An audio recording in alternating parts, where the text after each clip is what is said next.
Hello everyone, welcome to this channel. आइए discuss करते हैं आज यूपीएससी 2021 का जीएस 4 इथिक्स का जो पेपर अभी अभी कंडक्ट हुआ है उसके क्वेश्चंस को। आज क्वेश्चन को सिर्फ देखेंगे अभी के वीडियो में, और जो भी इसका आंसर भी होगा तो मैं नेक्स्ट वीडियो में बनाने का कोशिश करूँगा। और इससे पहले जो भी पेपर कंडक्ट हुआ है ऐसे का या जीएस का जो भी पेपर कंडक्ट हो चुका है वो सारा मैं शॉर्ट्स बना करके उसका वीडियो अपलोड कर चुका हूँ, उसमें देख सकते हैं। और जो भी पीडीएफ चाहते हैं वो व्हाट्सएप या मेरे जो टेलीग्राम का अकाउंट है उससे जोड़ करके ले सकते हैं। तो चलिए इस क्वेश्चन को थोड़ा सा देख लेते हैं क्या क्या पूछा गया है। क्वेश्चन है कि identify 5 ethical traits on which one can plot the performance of civil servant, justify their inclusion in the matrix. तो बहुत ही बेहतरीन क्वेश्चन है कि आप सिविल सर्वेंट बनना चाहते हैं तो इतना तो आपको मालूम होना ही चाहिए कि यहाँ पे पूछा जो गया है कि उन 5 नैतिक लक्षणों को की पहचान कीजिए जिनके आधार पर लोक सेवक के कार्य निष्पादन का आकलन किया जा सकता है। मैट्रिक्स में उनके समावेशों का औचित्य भी सिद्ध कीजिए। ठीक है, तो this is a very good question. तो इसको तो उतना जानना ही चाहिए अगर आप सिविल सर्वेंट बनना चाहते हैं। नेक्स्ट क्वेश्चन है identify 10 essential values that are needed to be an effective public servant.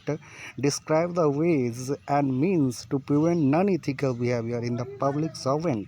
Mean to say कि यहाँ पे बताया गया कि आइडेंटिफाई 10 essential values, 10 मतलब ऐसे आधारभूत मूल्यों की पहचान कीजिए जो एक प्रभावी लोक सेवक होने के लिए आवश्यक है। लोक सेवकों में गैर नैतिक व्यवहार के निवारण के तरीकों और साधनों का वर्णन कीजिए। ये सारा भी है। इसका मतलब ये हो गया कि देखिए, जब भी आप सिविल सर्वेंट बनना चाहते हैं तो आप में ये चीज़ तो होना ही चाहिए कि आधारभूत जो मूल्य होते हैं उन मूल्यों को पहचानना। ठीक है, ये चीज़ तो होना ही चाहिए। तो वही चीज़ यहाँ पे पूछ रहे हैं कि जो इसेंशियल वैल्यूज़ होते हैं, आधारभूत मूल्यों की पहचान कीजिए जो एक प्रभावी लोक सेवक होने के लिए आवश्यक है। तो ये चीज़ सभी को आना चाहिए। ऐसा नहीं कि बहुत सारे बच्चे वैसे प्रिपरेशन करने लगते हैं, उनको पता नहीं होता है कि हम क्यों कर रहे हैं, आखिर इसका क्या वैल्यू है। ठीक है, तो क्या मतलब वैल्यू होना चाहिए, जो इसेंशियल वैल्यूज़ है क्या नीडेड होता है एक सिविल सर्वेंट के लिए, एक पब्लिक सर्वेंट के लिए। तो ये सारा चीज़ आपको होना चाहिए।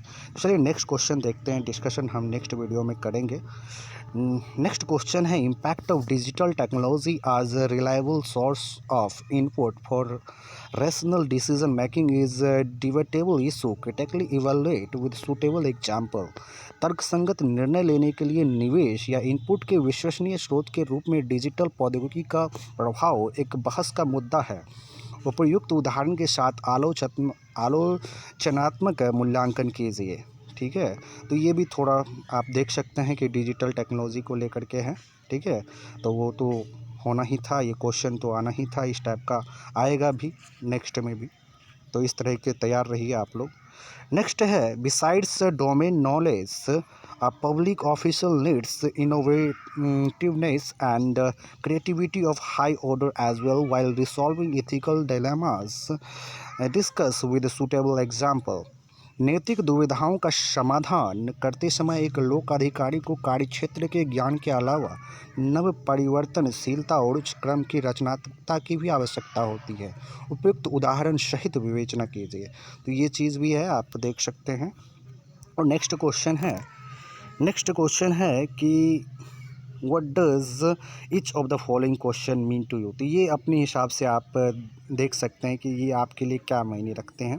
ठीक है, निम्नलिखित में से प्रत्येक उद्धरण का आपके विचार से क्या अभिप्राय है, अपने विचार को रख सकते हैं।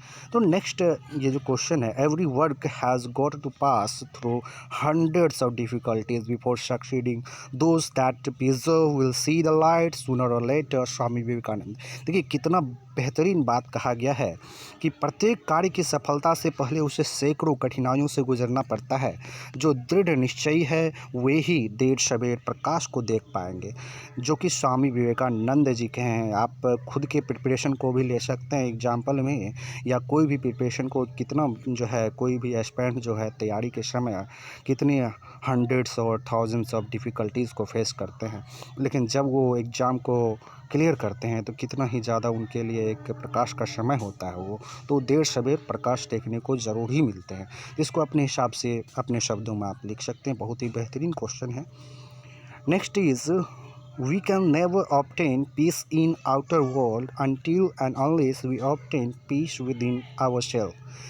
ये कहा गया है कि हम बाहरी दुनिया में तब तक शांति प्राप्त नहीं कर सकते जब तक कि हम अपने भीतर शांति प्राप्त नहीं कर लेते। दलाई लामा का है, जो कि बिल्कुल सही है।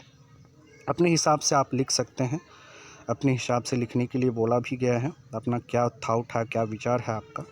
नेक्स्ट है, life doesn't make any sense without interdependence. We need each other and the sooner we learn that it is better for us all. तो ये देखिए क्या बोला गया है, जो कि एरिक्सन के द्वारा, कि परस्पर निर्भरता के बिना जीवन का कोई अर्थ नहीं है। हमें एक दूसरे की ज़रूरत है, और जितना हम जल्दी इसे सीख लें हम सब के लिए उतना ही अच्छा है। तो जाहिर सी बात है, हम जो है एक दूसरे पे डिपेंड होते हैं, तो जाहिर सी बात है, इसलिए हमको इस चीज़ को सीख लेना चाहिए कि हम लोग एक दूसरे के लिए हैं। और जितना हम इस बात को जल्दी से सीख लेंगे, ठीक है, एक दूसरे की ज़रूरत में काम आते हैं, इस बात को सीख लेंगे जितना जल्दी उतना बेटर है हमारे लिए, ठीक है। तो जैसे कि आप एक प्रोफेशन में जाएंगे, सिविल सर्वेंट बनेंगे, तो इसका मतलब डॉक्टर वाला भी काम खुद ही कर लेंगे, या अदर वकील वाला भी काम खुद ही कर लेंगे, ये तो होगा नहीं। या अदर एग्जांपल्स भी आप दे सकते हैं। तो सबको मिलकर काम करना होता है, और सब एक दूसरे के लिए जो है ज़रूरत का काम करते हैं, ठीक है। इसलिए जितना जल्दी इस बात को हम लोग समझ पाएंगे उतना बेटर होगा हमारे लिए। तो चलिए नेक्स्ट क्वेश्चन को देखते हैं। नेक्स्ट क्या है, attitude is an important components that goes as input in the development of human being. How to build a suitable attitude needed for a public servant. तो ये पूछा गया है कि अभिवृत्ति एक महत्वपूर्ण घटक है जो मानव के विकास में निवेश या इनपुट का काम करता है। ऐसी उपयुक्त अभिवृत्ति का विकास कैसे करें जो एक लोक सेवक के लिए आवश्यक है। तो इस क्वेश्चन का आंसर आप कर सकते हैं अपने हिसाब से। Next question is, in case of crisis of conscience, does emotional intelligence help to overcome the same without compromising the ethical or moral stand that you are likely to follow? Critically examine। Question है, उस नैतिकता अथवा नैतिक आदर्श जिसको आप अंगीकार करते हैं, वह समझौते के किए बिना क्या भावनात्मक बुद्धि अंतरात्मा के संकट की स्थिति में उबरने में सहायता करती है। आलोचनात्मक परीक्षण कीजिए। तो इस क्वेश्चन को आप देख सकते हैं कि कितना बेटर वे में पूछा गया है। इथिकल थोड़ा आपका जो है यहाँ पे देखा जाए किस तरीके से आप जो है इस क्वेश्चन को लिखते हैं। और next question is, refugees should not be turned back to the country where they would face persecution or human rights violation. Examine the statement with reference to ethical dimensions being violated by the nation claiming to be democratic with open society। देखिए बहुत ही ज़्यादा ये कुछ हम देख सकते हैं current scenario को भी। और देखिए क्या पूछा गया है कि शरणार्थियों को उस देश में वापस नहीं लौटाया जाना चाहिए जहां उन्हें उत्पीड़न या मानवाधिकारों के उल्लंघन का सामना करना पड़ेगा। खुले समाज और लोकतांत्रिक होने का दावा करने वाले किसी राष्ट्र के द्वारा नैतिक आयाम के उल्लंघन के संदर्भ में इस कथन का परीक्षण कीजिए। तो देखिए आप कितना मतलब इस जो है करंट सिनेरियो के बारे में भी जानते हैं, जो भी करंट अफेयर्स चल रहा है, और क्या मतलब इथिकल वैल्यू आप यहाँ पे अपना पुट करिएगा, क्या इथिक्स के बारे में जानते हैं, तो किस तरीके से इसको प्रेजेंट कर पाइएगा, ठीक है। तो बहुत ही बेहतरीन तरीके से इसको लिखा जा सकता है। और देखिए अपना अपना ओपिनियन के हिसाब से इसको लिखने की कोशिश करिएगा। कुछ पॉइंट्स अगर हो तो कमेंट्स में आप बता भी सकते हैं। नेक्स्ट हम लोग इसको डिस्कस भी करेंगे। जस्ट क्वेश्चन को भी देख लेते हैं। Should impartial and being non partition be considered as indispensable qualities to make a successful civil servant? Discuss with illustration। क्या सफल लोक सेवक बनने के लिए निष्पक्ष और गैर पक्षपाती होना अनिवार्य गुण माना जाना चाहिए? दृष्टांत सहित चर्चा कीजिए। तो जाहिर सी बात है, ये तो होना ही चाहिए, ठीक है, कि सफल सेवक बनने के लिए निष्पक्ष और गैर पक्षपाती होना। लेकिन अपने अपने हिसाब से इसको आंसर करिए कि क्या सही है क्या नहीं है, अपने हद पे, ठीक है, अपने एक लिमिट के साथ में किस तरीके से जो है क्वेश्चन को बैलेंस कर सकते हैं, उस हिसाब से आंसर कर सकते हैं। Next question is, an independent and empowered social audit mechanism is an absolute must in every aspect of public service, including judiciary, to ensure performance, accountability and ethical conduct. Elaborate. न्यायपालिका सहित सार्वजनिक सेवा के हर क्षेत्र में निष्पादन, जवाबदेही और नैतिक आचरण सुनिश्चित करने के लिए एक स्वतंत्र और सशक्त समाज अंकेक्षण तंत्र परम आवश्यक है। सविस्तार समझाइए। तो इस क्वेश्चन को आप देख सकते हैं। सत्यनिष्ठा ऐसा मूल्य है जो मनुष्य को सशक्त बनाता है। उपयुक्त दृष्टांत सहित औचित्य सिद्ध कीजिए कि integrity is a value that empowers the human beings, justify with suitable illustration. Next question आप सेक्शन बी को देख सकते हैं कि जो सेक्शन बी में आप क्वेश्चन को पढ़िए और सही तरीके से आंसर इसको कर सकते हैं। आप करिए क्वेश्चन, जस्ट आप देख लीजिए और जो बाकी कुछ पूछना हो तो इसका हमको कमेंट सेक्शन में आप पूछ सकते हैं कुछ भी। बाकी नेक्स्ट वीडियो बनाएंगे जिस पे हम इस पे विस्तार से चर्चा करेंगे और उस वीडियो में जो है आंसर भी मिलेगा आप लोगों को। बाकी जो भी अदर जीएस का क्वेश्चन आपको देखना है तो उसके लिए मैं शॉर्ट्स वीडियो बनाया हूँ, उसको आप देख सकते हैं।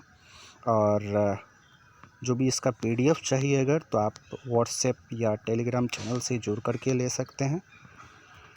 तो ये सारा जो क्वेश्चन है ये देख सकते हैं आप। मैं धीरे धीरे इसको दिखा रहा हूँ, जस्ट आप इसको पॉज करके भी देख सकते हैं या स्क्रीनशॉट ले सकते हैं या जिस तरीके से भी आप देख सकें इसको देख सकते हैं। तो मैं हर क्वेश्चंस को ये पढ़ नहीं रहा हूँ, थोड़ा सा टाइम का अभाव होने के कारण। जस्ट आप इसको देखिए और आपको अच्छा लगा हो तो ज़रूर लाइक करें, कमेंट करें और शेयर करें और सब्सक्राइब करें इस चैनल को अगर आपको ये अच्छा लगा हो तो। Thank you.